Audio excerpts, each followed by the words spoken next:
Pour comprendre Marc Keller, il faut remonter à son enfance. Né en 1964, il grandit dans une famille instable, au sein d'un foyer marqué par la violence et l'absence de repères. Sa jeunesse se déroule dans des quartiers où la misère sociale et la délinquance s'entremêlent, façonnant un environnement propice à l'émergence de comportements antisociaux. Dès l'école, Keller se distingue par sa tendance à l'agressivité, une violence latente qu'il dissimule derrière un visage calme et impassible. Dès l'adolescence, ses accès de colère deviennent plus fréquents et ses premiers délits mineurs se multiplient.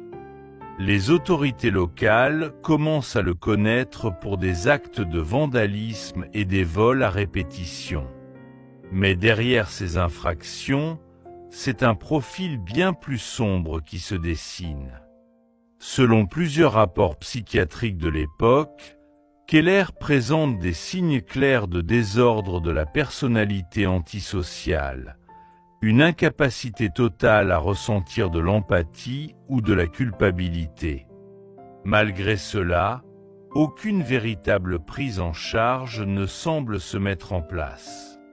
Keller devient progressivement un homme en marge de la société, vivant d'expédients, toujours à la recherche d'un moyen de défier l'autorité et de tester les limites. Pour ses proches, c'est un homme fermé, renfermé sur lui-même, difficile à cerner, et encore plus à comprendre.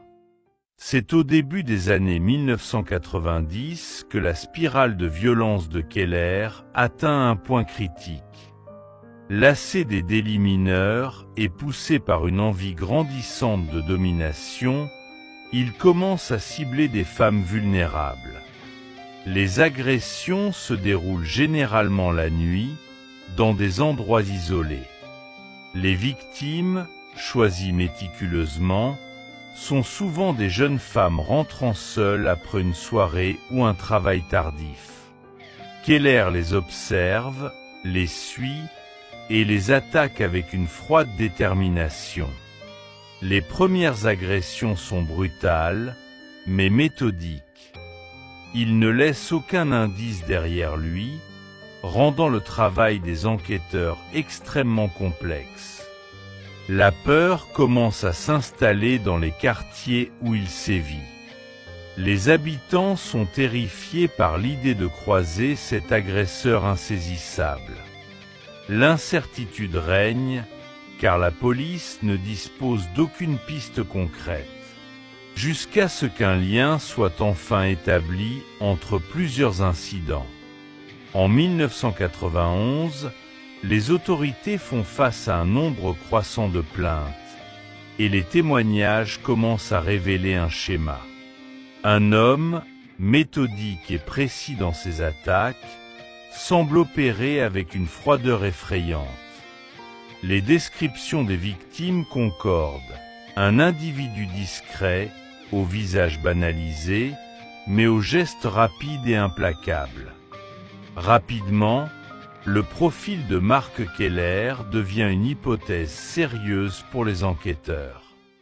Face à l'augmentation des agressions, la police renforce ses effectifs et établit une cellule spéciale dédiée à l'affaire. Les enquêteurs passent des heures à éplucher les témoignages, recouper les informations et établir des liens entre les incidents. L'équipe est dirigée par le commissaire Dubois, un vétéran de la brigade criminelle, connu pour sa ténacité. Au fil des mois, une stratégie se dessine, identifier les habitudes du suspect, ses points faibles, et le pousser à commettre une erreur.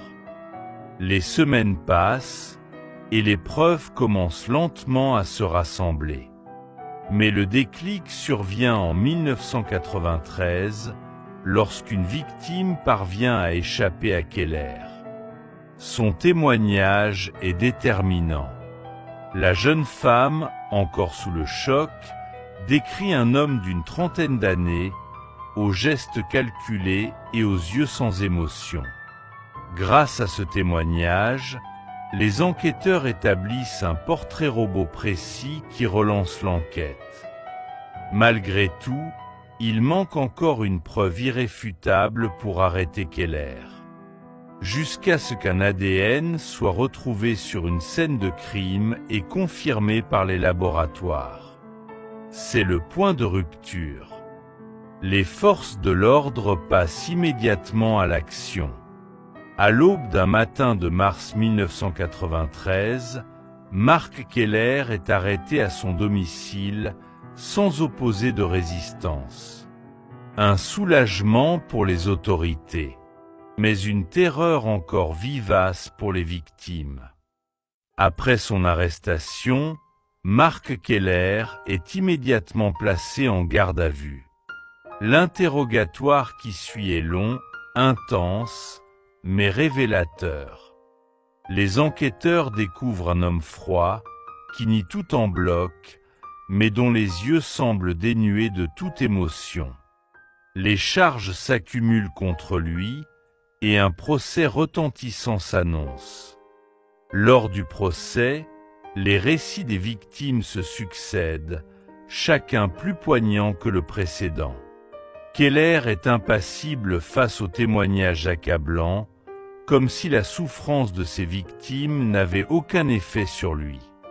Les familles des victimes, quant à elles, assistent avec stupeur à cette démonstration d'insensibilité. Les experts psychiatriques décrivent Keller comme un manipulateur, un individu incapable de ressentir la moindre culpabilité. En fin de compte, le verdict tombe comme une sentence inévitable. Keller est condamné à la réclusion criminelle à perpétuité. Pour la justice, l'affaire est close, mais pour les victimes et leurs proches, les cicatrices sont encore loin d'être refermées. L'affaire Mark Keller soulève une question fondamentale.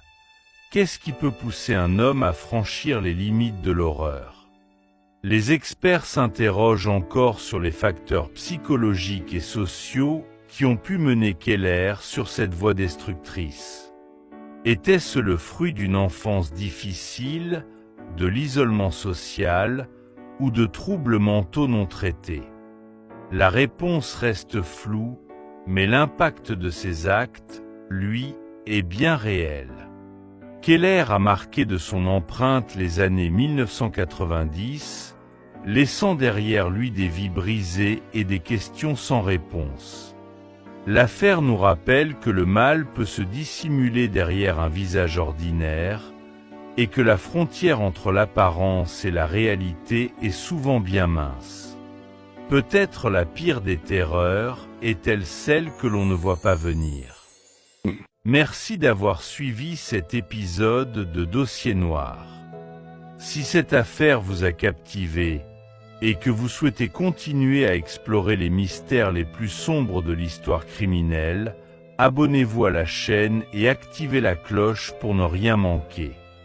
Chaque semaine, nous plongeons plus profondément dans les ténèbres pour vous révéler des vérités troublantes et des histoires oubliées. Ne partez pas sans laisser un like, et dites-nous en commentaire ce que vous en avez pensé. Partagez cette vidéo pour faire découvrir Dossier Noir à d'autres passionnés de faits divers. À bientôt, dans l'obscurité.